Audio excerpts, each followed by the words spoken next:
बच्चों जो है इसके पहले वाले वीडियो में मैं आपको ठोस के बारे में जो बताया था, हमारा जो टॉपिक चल रहा था वो चल रहा था सरल घनी एकक कोष्ठिका। ठीक है, इसके बारे में मैंने कुछ चीजें बता दिया हूँ, मैं एक बार हेडिंग वाइज लिख दे रहा हूँ, उसके बाद ही मैं नेक्स्ट आपको बताता हूँ कैसे नेक्स्ट होगा। ठीक है ना, तो मैंने ये चीजें बता चुका है। इसके अंतर्गत नंबर 1 हमने बता दिया क्या जालक बिंदु, ये मैं नंबर 1 ही बता दिया हूँ, जालक बिंदु। ठीक, नंबर 2 मैंने जो बताया वो बताया क्या मैंने ये बता दिया प्रभावी परमाणुओं की संख्या, प्रभावी परमाणुओं की संख्या ये हो गया। ये मैं आपको इसलिए बता रहा हूँ कि जिससे आपको कोई दिक्कत ना हो, आगे में पॉइंट जो छूट गया था उसको मुझे बताना है। प्रभावी परमाणुओं की संख्या। नंबर 3 जो है, नंबर 3 मैंने क्या बताया था, दो निकटतम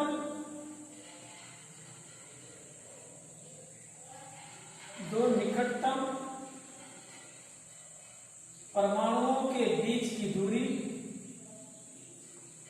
परमाणुओं के बीच की दूरी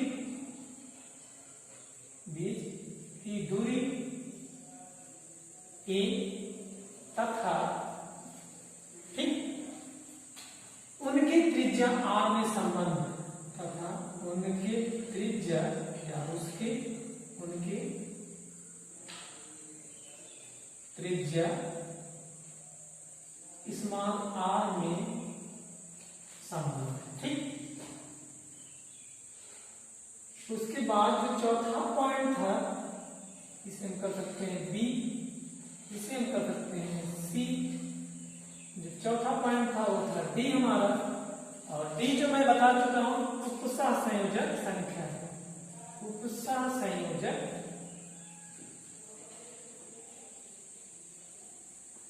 संख्या, कोऑर्डिनेशन नंबर, और फिर ABCD E जो पॉइंट था वो E मैंने बताया था, क्या E बता दिया था मैंने, घनत्व। ठीक, इतने पॉइंट मैं आपको बता चुका हूं। अब इसके बाद जो नंबर है यफ जो है वो है संतुलन क्षमता। पूछा जाता है पेपर में संतुलन प्रतिशतता कितनी होती है, SCC, इसे ब्रेकेट में बताया था, पेपर में बहुत पूछा जाता है। SCC के बारे में पूछा जाएगा, और इसमें जो तथ्य है SCC के जालक बिंदु क्या है, प्रभावी परमाणुओं की संख्या क्या है, दो निकटतम परमाणुओं तथा उनकी त्रिज्याओं के बीच की दूरी क्या है, उसके बाद क्या है उपसह संयोजक संख्या कितनी होती है, घनत्व क्या होता है, घनत्व के बेस पे न्यूमेरिकल्स आते हैं, न्यूमेरिकल कैसे लगते हैं, इन सबके बीच में पूछा जाता है। और उसके बाद में पूछा जाता है क्या, पूछा जाता है संतुलन क्षमता। ठीक है, इतना आप जानते रहेंगे, या संतुलन क्षमता की प्रतिशतता। आगे क्षमता ही जान लेते हैं, इसी में हम एडजस्ट कर देंगे पॉइंट के आधार पर, इसी के हेडिंग के आधार पर कि प्रतिशतता क्या होती है। ठीक है, तो ये सब पूरे पॉइंट के बीच में ये SCC में पूछे जाते हैं, व्यू है तथ्य है ये। तो जालक बिंदु, प्रभावी परमाणुओं की संख्या, दो निकटतम परमाणुओं के बीच की दूरी तथा उनकी त्रिज्याओं में संबंध, और तीसरा जो उपसह संयोजक संख्या, चौथा क्या था घनत्व, पांचवा जो था घनत्व, और छठवां क्या संतुलन क्षमता।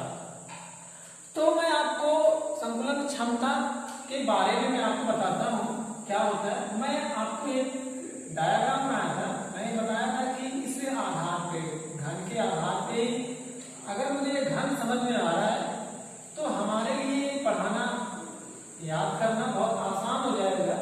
इसी के आधार पर हम क्या करेंगे, इसको सॉल्व करेंगे।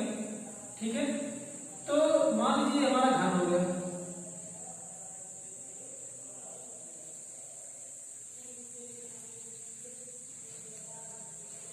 ठीक, ये हमारा घन हो गया, और इस घन में देखिए ये हमारे कॉर्नर पर क्या उपस्थित है, अयनिक कण।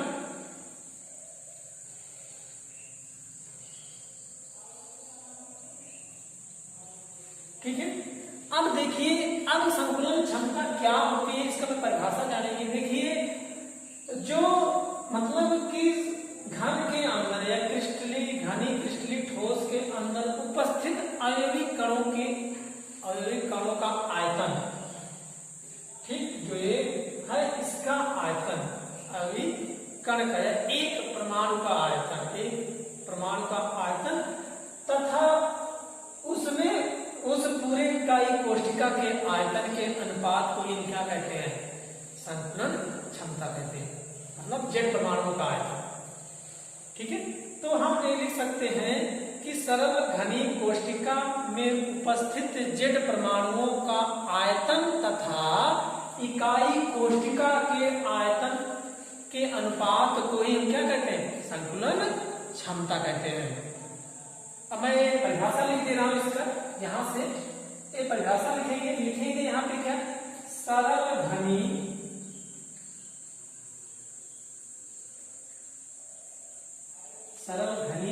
इकाई कोशिका, इकाई या एकक कोशिका कह सकते हैं, इकाई कोशिका में उपस्थित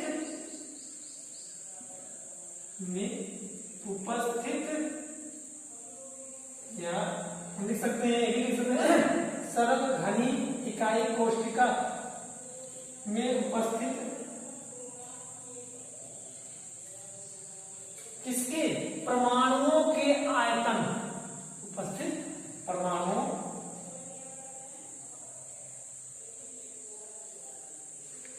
के आयतन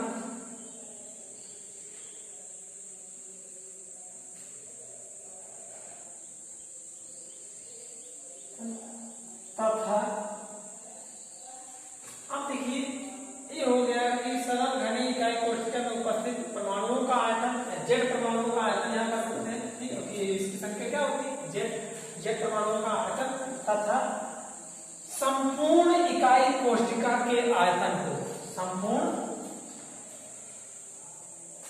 संपूर्ण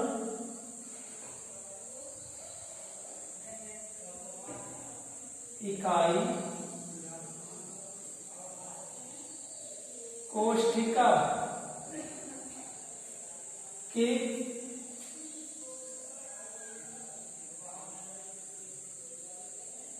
आयतन,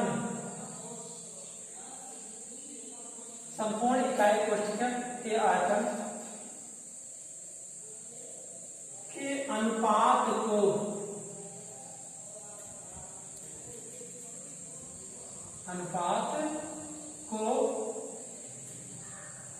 ठीक, मतलब इसका अनुपात जो परमाणु है इसका अनुपात प्लस इस पूरे घन के आयतन के अनुपात को ही क्या कहते हैं, संतुलन क्षमता कहते हैं। तो संतुलन क्षमता कहते हैं।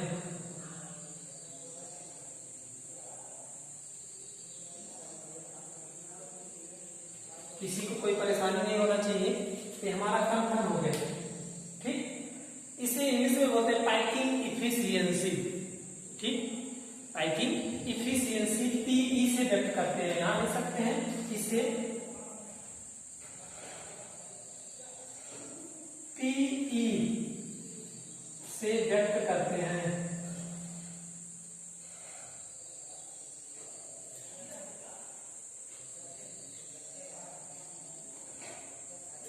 ठीक, यहां तक हो गया। अब जो है आगे चलते हैं, इसलिए आगे चलेंगे। आगे में इस पॉइंट को मैं क्लियर कर दे रहा हूं, मिटा दे रहा हूं, जो है ये हो गया हमारा। आगे जो चलते हैं,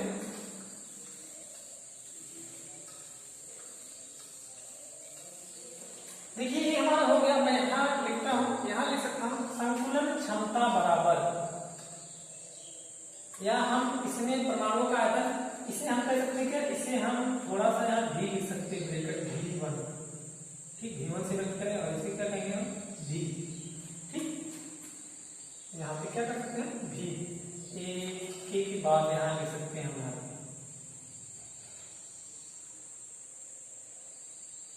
यहाँ V और यहाँ क्या लिखेंगे, K, ठीक। अब देखिए संतुलन क्षमता,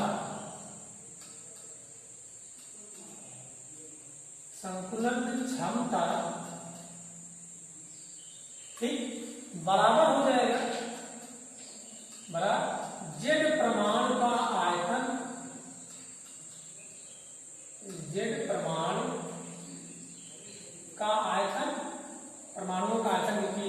कहलाता है जेड परमाणुओं का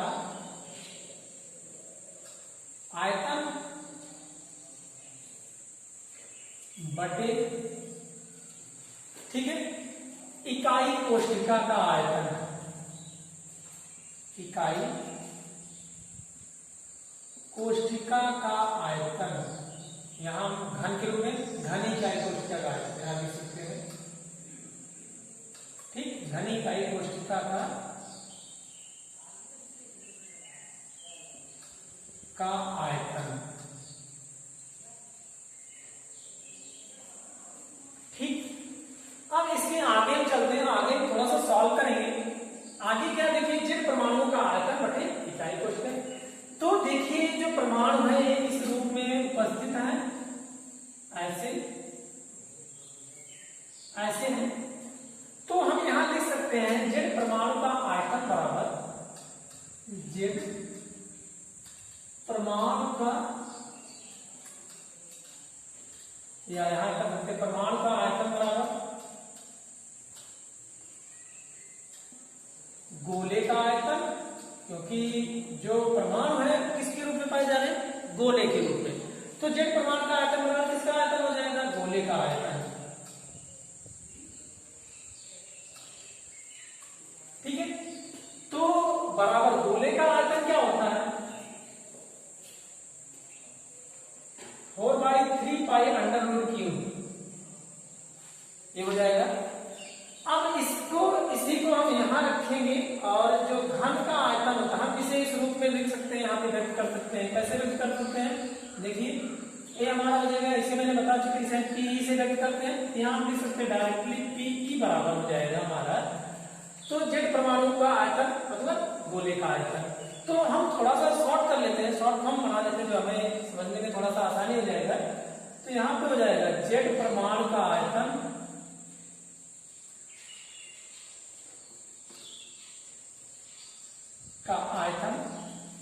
गुणे, एक थोड़ा सा मैं विस्तार कर ले रहा हूं, विस्तार का मतलब यहां मैं इसको मैं हटा के इसको इस तरह से हम लिख सकते हैं 1/घनी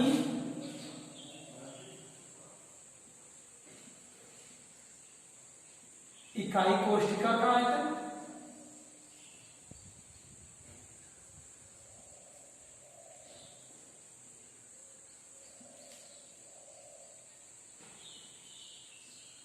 कोई दिक्कत नहीं होना चाहिए।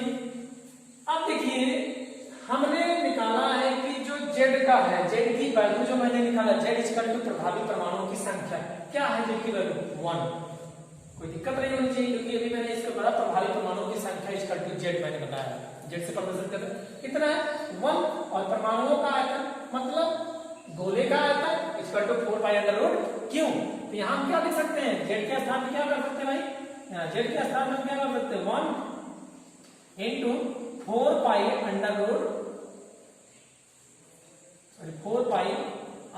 हो जाएगा, 4π हो जाएगा। इसके बाद इसके स्थान में देखिए मैंने घन का आयतन, तो मैंने यहां बताया हूं कि जो यहां से जो घन का आयतन है इसकी एक भुजा की दूरी जो है लंबाई कितनी है a। तो आपको पता है कि जो घन का आयतन होता है क्या होता है, भुजा का क्यूब।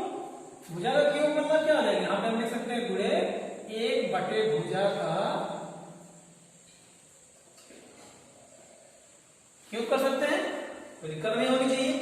अब 1 का तो 1 हो जाएगा, कोई दिक्कत यहाँ पे 4π/3πr³ इंटू यहां हम क्या कर सकते हैं, भुजा का क्यूब का मतलब a है, एक भुजा a है, इसका मतलब क्या हो जाएगा a का क्यूब।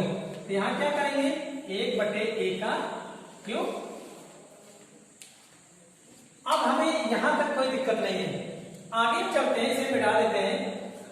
ये आप लिख लेना, अपना नोट बना लेना, ये मैं मिटा ले रहा हूं।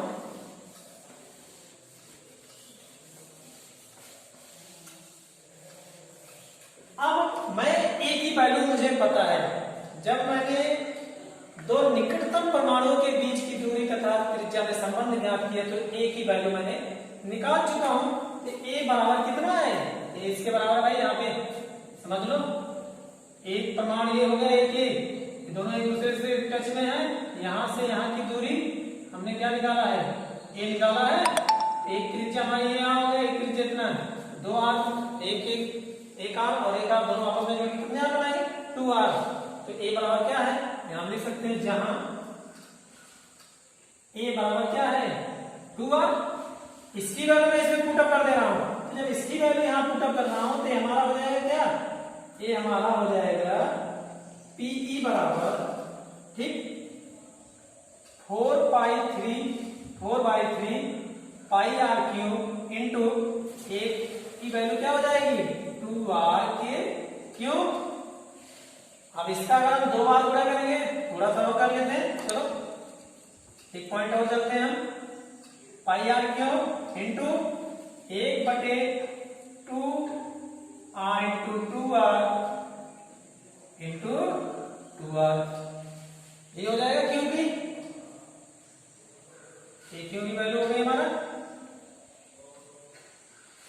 ये जो गुणा करेंगे 2 दूनी 4 दूनी 8, आर करेंगे कितने 3 आर का क्यूब हो जाएगा। इसके आगे चलेंगे हम 4/3 pi r cube into 1/8 r cube, कोई दिक्कत नहीं है। अब इसे हम काट देंगे, 4 से 4 कैंसिल हो जाएगा, 4 2 जा 8 और आर से हमारा आर क्यूब से कैंसिल हो जाएगा। तो हमारा इसके आगे क्या हो जाएगा, पीई बराबर, इसका पाई ऊपर चला जाएगा तो पाई हो जाएगा और नीचे 3 इंटू 2 ये हो जाएगा, यहाँ पे 2 हो जाएगा। आगे चलेंगे, थोड़ा सा और हम सॉल्व करते हैं। यहां से सॉल्व करेंगे तो पीई बराबर हो जाएगा पाई बाई 6, ये तुम्हारा क्या आ जाएगा, संतुलन क्षमता। अगला पॉइंट, अगला जो व्यू है वो जो है थोड़ा सा और देख लेते हैं। पी मतलब संतुलन, यहां पे बिठा जाएगा उसको ऊपर से, थोड़ा सा पूछा जाता है पेपर में, एक ध्यान देते हैं, इसी का पॉइंट है ये।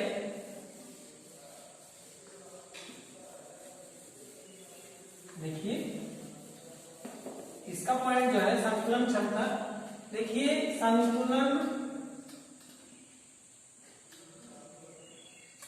क्षमता का प्रतिशतता,